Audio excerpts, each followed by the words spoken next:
कलबुर्गी हे एक फार मोठे साहित्यिक कन्नड साहित्यामध्ये होऊन गेले.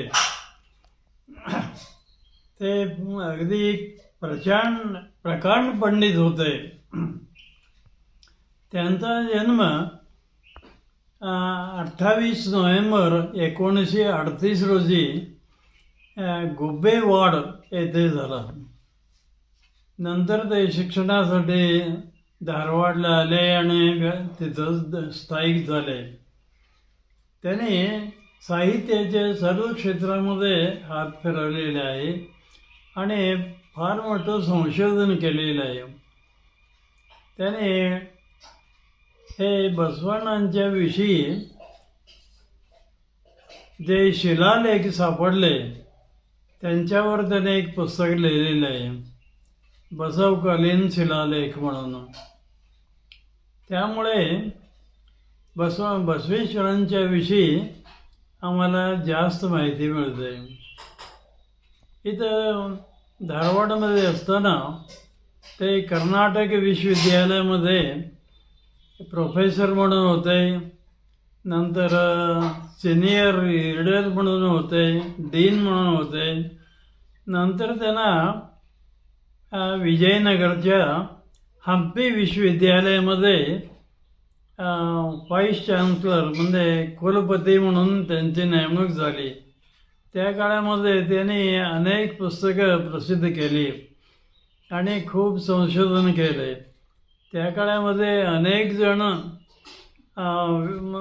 हुशार विद्यार्थी त्यांच्या हाताखाली शिकून तयार झाले आणि त्यांनी बरंच साहित्य लिहिलेलं आहे त्यांच्या विद्यार्थ्यांनी सुद्धा, आणि ते प्रसिद्ध लेखकही झालेले आहेत.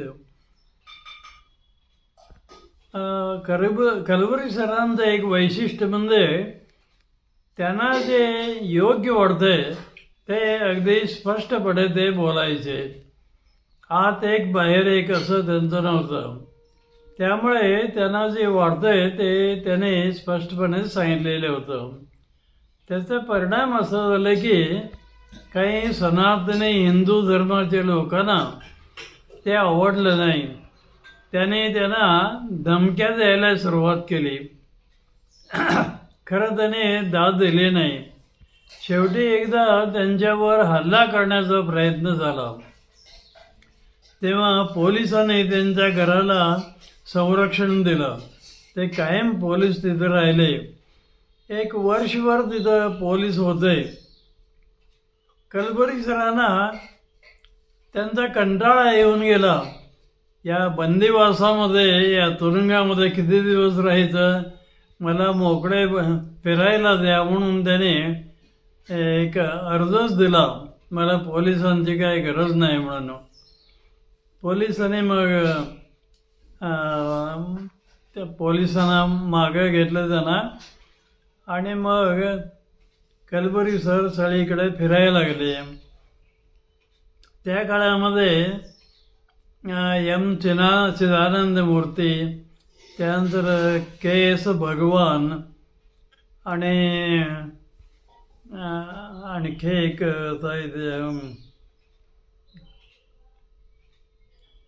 त्याने अगदी स्पष्टपणे विचार मांडले होते.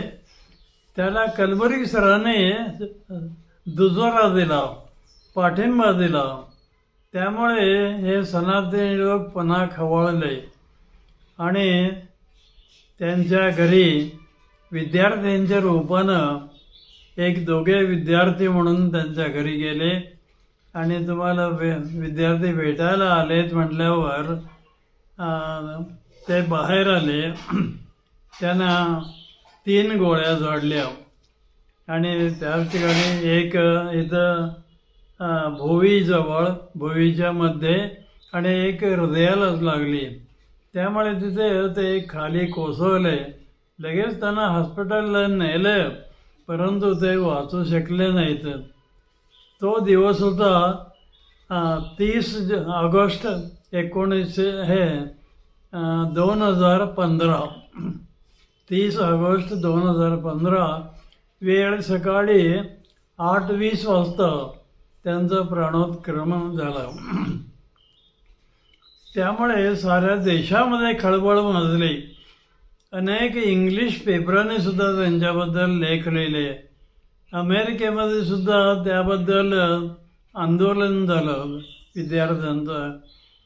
हे सगळं झालं, परंतु त्यांचा प्राण गेलेला होता. त्यांच्याकडे मी अनेक वेळा गेलेलो होतो. त्याने वचनांचा मराठीमध्ये अनुवाद करण्यासाठी मला बोलावलं होतं. त्याने बसव समितीनं 2500 वचनं मराठी अनुवादामध्ये अनुवाद करायचं एक हाती घेतलं होतं काम. त्यावेळी कलबुर्गी सर त्याचे संपादक होते. त्याने मला बोलावून सिद्धरामेश्वरांची वचनं अनुवाद करून द्या म्हणून सांगितलं. तेव्हा मी ती आणि विजया तेलंग म्हणून एक आहेत, त्यांचा अनुवाद बरोबर झाला नाही म्हणून त्यांची वचनं अशी एकूण 535 वचनांचा मी अनुवाद करून दिला. आणि तो अनुवाद पाहून कलबुर्गी सरांना फार आनंद झाला. त्यानंतर ते अनेक वेळेला इथं बेळगावला आल्यावेळी मला ते बोलावून घेऊन ते बोलत असत. भालकी पट्टदेवरू, बसवलिंग पट्टदेवरू हे कलबुर्गी सरांचे अगदी फार मोठे चाहते होते. प्रत्येक गोष्टीला त्यांचा सल्ला ते घेत असत.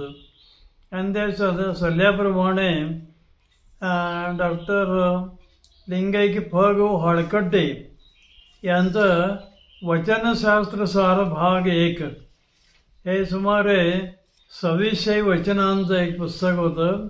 त्याचा अनुवाद करायला मला सांगितलं.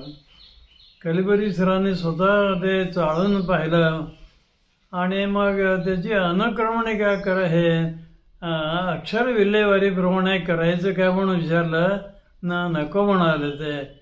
मराठी लोकांना त्याची कल्पना नाही, त्यांना नको, फक्त अनुक्रमणिका तेवढी घालून तुम्ही देऊन टाका म्हणून सांगितलं. त्याप्रमाणे ते पाठवून दिलं आणि त्याप्रमाणे पुस्तक झालं.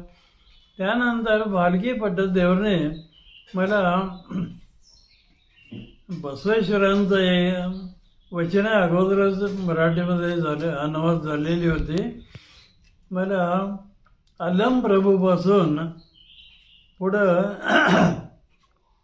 बसवोत्तर काळातील शरणापर्यंतच्या सुमारे 18,500 वचनांचा अनुवाद करायला दिला आणि त्याप्रमाणे अनुवाद करून दिला आणि ती सगळी पुस्तकं प्रसिद्ध झालेली आहेत. कलबुर्गी सरांची आठवण दरवर्षी 30 तारखेला होते. काही ठिकाणी त्यांची पुण्यतिथी साजरी होते. परंतु आता आजकाल काय ते गेलेल्यांना लोक लवकर विसरून टाकतात. परंतु कलबुर्गी सर हे विसरण्यासारखे नव्हे. त्यांचं व्यक्तिमत्व फार थोर आहे. त्यांच्याविषयी आम्ही कितीही सांगितलं तरी कमीच आहे. त्यांच्या स्मृतीला मी प्रणाम करतो.